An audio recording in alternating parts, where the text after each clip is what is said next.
Hala nako, Chloe San Jose, tawang-tawa ngayon sa sitwasyon ng nanay ni Carlos Yulo. Yan po yung ating bibigyan ng komento, reaction, opinion sa araw na ito.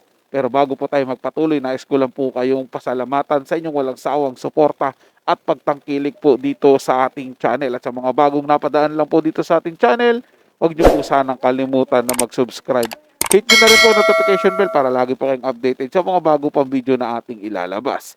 Share, like, and comment din po kayo mga tagapanood at inyong babasahin at pupusuan. Muli po ako inyong lingkod, Tagapanood TV. At isang mabiyaya at masaganang araw po sa ating lahat. Welcome back po dito sa ating YouTube channel at Facebook page. Huwag na nating patagalin to. Simulan na po natin ang ating reaction video sa araw na to mga tagapanood. Let's do this! Welcome back sa aking channel. Chloe San Jose tawang-tawa ngayon sa sitwasyon ang pamilya Yulo, lalong-lalo na nasa ina ng kanyang boyfriend na si Angelica Yulo.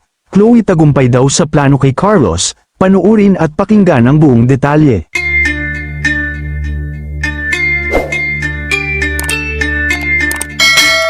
Mukhang tuwang-tuwa nga ngayon si Chloe San Jose sa sitwasyon ngayon ng pamilya Yulo, lalong-lalo daw sa mga pagpapaawa nito sa publiko. Bukod pa dito, ang mas ikinatuwa niya pa ay ang pangarap niya na magkaroon ng nobyo na milyonaryo.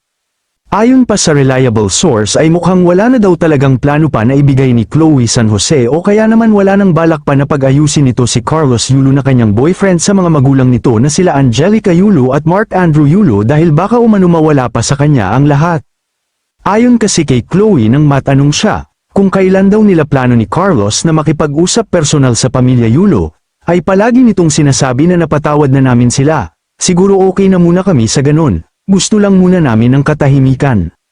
Nang tanungin ulit siya kung ano ang pakiramdam niya sa relasyon nila ni Carlos, sinabi niya na, masaya ako, masaya kami, mahal namin ang isa't isa. Pero nang mapag-usapan naman ang sitwasyon ngayon ng magulang ni Carlos, ay tila natawa na lang siya at no comment dito.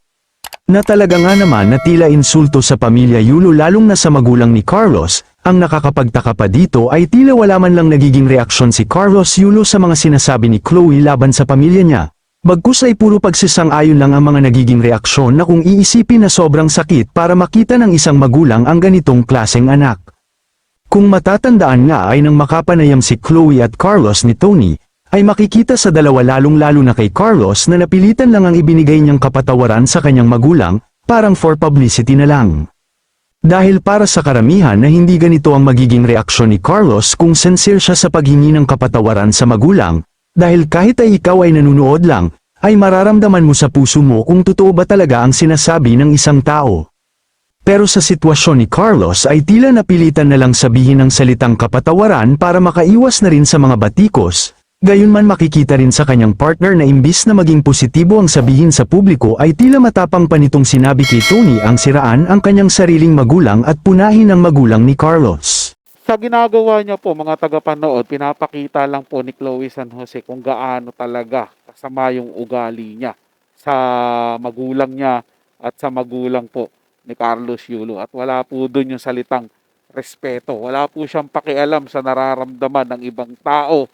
Lalong-lalo na po yung pamilya ni Carlos Yulo, yung nanay ni Carlos Yulo. Ang mahalaga po sa kanya, nakamit niya po at nakuha niya po yung gusto niya, ang magkaroon ng kasama sa buhay na milyonaryo.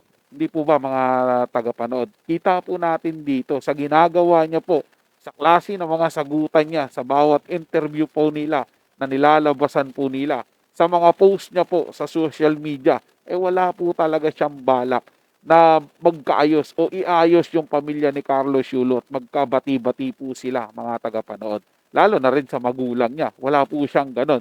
Dahil po siguro ang iniisip ni Chloe San Jose ngayon, kahit anong gawin po ng pamilya ni Carlos Yulo ay hindi na po mababago ang isip ni Carlos Yulo pagdating po sa kanila at hindi sila bibigyan nito ng kung ano mang meron si Carlos. Yun po siguro ang nasa isip ni Chloe, na siya na talaga ang maghahari o siya na talaga ang kokontrol sa buhay nilang dalawa ni Carlos Yulo, at labas na ang pamilya neto, lalo na ang pamilya Yulo sa kanilang sitwasyon ngayon, at silang dalawa lang talaga sa buhay nila ngayon at wala nang kung sino mang tao ang pwedeng lumapit at makialam sa kanila. Yun po siguro ang ginagawa ngayon ni Chloe San Jose, na talagang gumagawa siya ng pader na mamamagitan sa pamilya Yulo, sa pamilya niya at sa kanilang dalawa ni Carlos. So yun lang po mga tagapanood, no? Nagustuhan nyo po yung ating talakayan sa araw na to at kung kayo bago lang po na napadaan dito sa ating channel,